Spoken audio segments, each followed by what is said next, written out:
Continuons notre cheminement vers la connaissance d'Allah Azza wa Jal par le biais de ses plus beaux noms. Et intéressons-nous aujourd'hui à l'attribut Al-Karim qui revient 3 fois dans le Coran. Par exemple, dans Surat Al-Infitar, Allah Azza wa Jal dit « Ô homme, qu'est-ce qui te fait douter de ton Seigneur le généreux » Ya ayyuhal insanu ma gharraka bi rabbikal karim.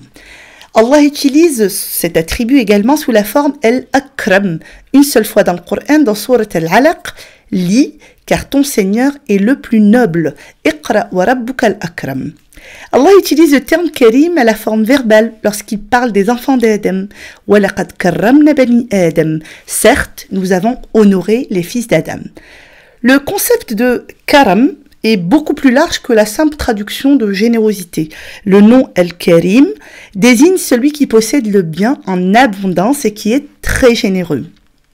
Le terme de noblesse et générosité Al-Karam englobe plusieurs qualités. C'est pourquoi les savants en donnent plusieurs significations, dont celui qui fait beaucoup de bien et de dons, celui qui s'adonne au bien sans arrêt, celui qui a une importance et une valeur considérable, celui qui honore, accorde les faveurs et les bienfaits, celui qui donne sans contrepartie, sans raison, celui qui assiste la personne qui est dans le besoin, celui qui est fidèle à sa parole, celui qui ne désappointe pas la personne qui cherche refuge auprès de lui, celui qui pardonne même s'il a le pouvoir, celui qui respecte ses promesses et dépasse les attentes de celui qui reçoit, celui qui ne se préoccupe pas de la quantité de ce qu'il donne ni à qui le bienfait est adressé. Toutes ces explications sont justes parce que ce nom est l'un de ceux qui dénotent de plusieurs sens et non d'un seul. Comment Allah est Al-Karim? Allah est l'essence même de la générosité, dans sa manière d'agir avec sa création, dans sa manière d'aller au-delà de nos attentes et de nous donner plus que ce qui est nécessaire. Par exemple, Allah Azza wa Jal multiplie la bonne action par 10 et l'augmente jusqu'à 700. Il dit dans le Coran, quiconque viendra avec le bien aura 10 fois autant, et quiconque viendra avec le mal ne sera rétribué que par son équivalent, et on ne leur fera aucune injustice. Concrètement, comment doit se traduire ce bel attribut dans ma vie? Premièrement, en tant que croyant, je dois afficher les bienfaits d'Allah par une belle apparence. Le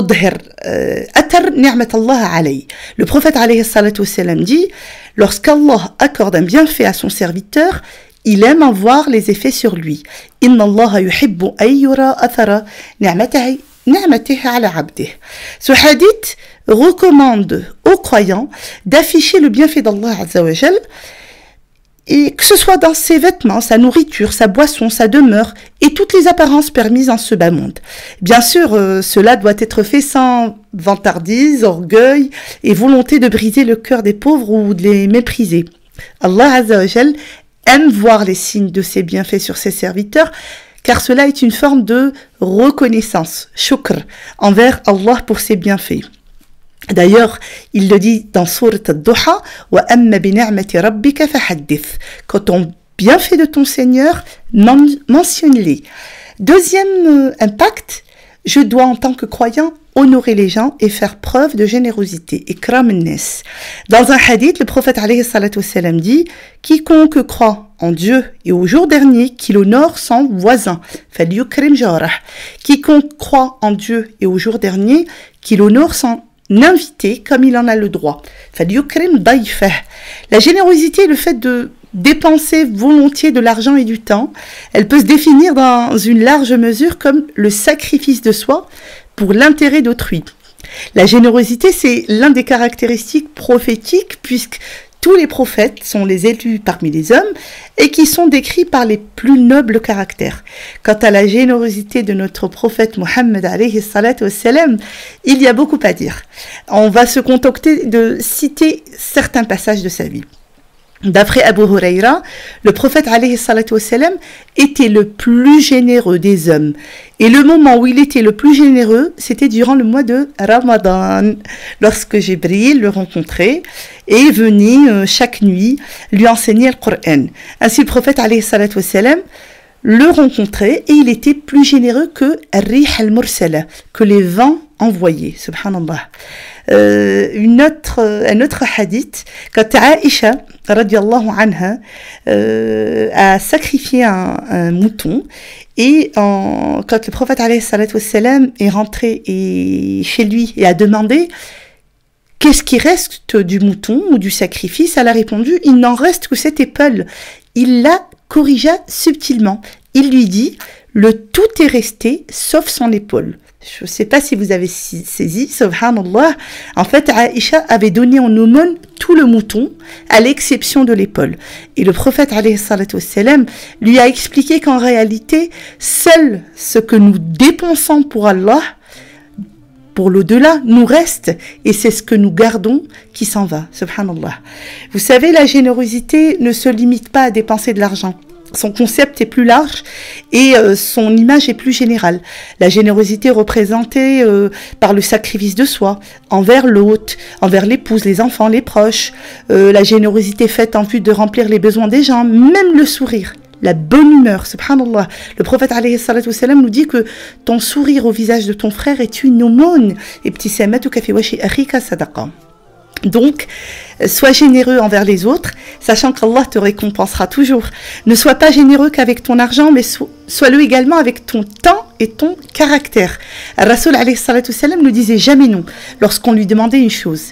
Et il nous dit cette belle parole prophétique, l'homme généreux est proche d'Allah, proche des gens, proche du paradis, éloigné de l'enfer.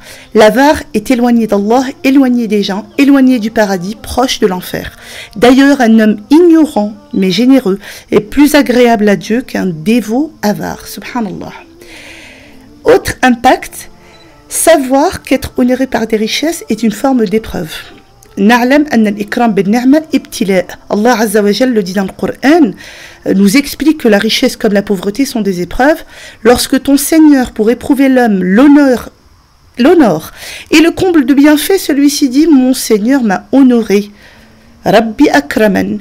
Mais lorsqu'il l'éprouvait en lui mesurant ses faveurs, l'homme s'écrie, mon Seigneur m'a humilié. Rabbi ahanan. La volonté d'Allah a rendu les uns riches et les autres pauvres, afin que la vie prenne son cours normal sur terre, car si tous les hommes étaient riches ou tous pauvres, leur intérêt commun se cesserait. Et la richesse est une épreuve qui doit être accompagnée de remerciements et de générosité envers autrui. Quatrième impact, multiplier les œuvres de bien. Kathrat fa'al al-khayrat. Multiplier les aumônes en dépensant pour les pauvres, les nécessiteux, en aidant les veuves, en étanchant les assoiffés, en soulageant les anxieux, etc. Et cinquième et dernier impact, avoir un caractère noble. Karam al-akhlaq. Le prophète alayhi salatu wassalam dit, certes Allah est généreux et il aime la générosité, il aime les comportements distingués et déteste les comportements bas. Inna Allah karimun yuhibbu al-karam wa yuhibbu ma'ali al-akhlaq wa yakrahu safsafaha. Subhanallah. Et il dit également, sallallahu alayhi wa sallam, celui qui est facile à vivre, calme et doux, Allah l'interdit de l'enfer. Man kana hayyinan layyinan qariban harramahu Allah 'ala an-nar. Je vais rajouter un point, subhanallah, je pense que c'est nécessaire d'en parler. Ikram al-Qur'an, honorer le Coran et invoquer l'obtention de la générosité d'Allah Azza wa Jal. Allah dit dans le Coran, Surat al-Waqi'a, Innahu la Qur'anun karim. Certes, le Coran est une noble écriture. Autrement dit, il s'agit d'un livre qui renferme beaucoup de bien et une abondante science. En effet, toute science et tout bienfait sont dérivés de le Coran. On doit l'honorer donc en le lisant, subhanallah, et en méditant sur ses sagesses. J'implore Allah Azza wa Jal, subhanallah, de nous couvrir de sa générosité sur terre et dans l'au-delà. D'ailleurs, un des doigts qu'on fait pour le défunt, c'est Allahumma ighfir lahu warhamhu wa'afihi wa'afu anhu wa akrim nuzulah. Oh Allah, pardonne-lui et accorde-lui ta miséricorde, accorde-lui le salut et le pardon, assure-lui une noble demeure, subhanallah. Je vous dis, avant de vous quitter, je fais juste un petit clin d'œil à notre projet pour nos petits bouts de chou orphelins Rohingya. On est à 38 000 € sur les 75 000, subhanallah, pour construire et meubler les 2 étages de l'orphelinat. Continuez à donner, subhanallah. Vous pouvez me joindre sur Instagram, naima.puis, ou par mail, naima.puis gmail.com. Inch'Allah, d'ici la fin de Ramadan, nos orphelins auront un toit. Salam alaikum wa rahmatullahi wa barakatuh.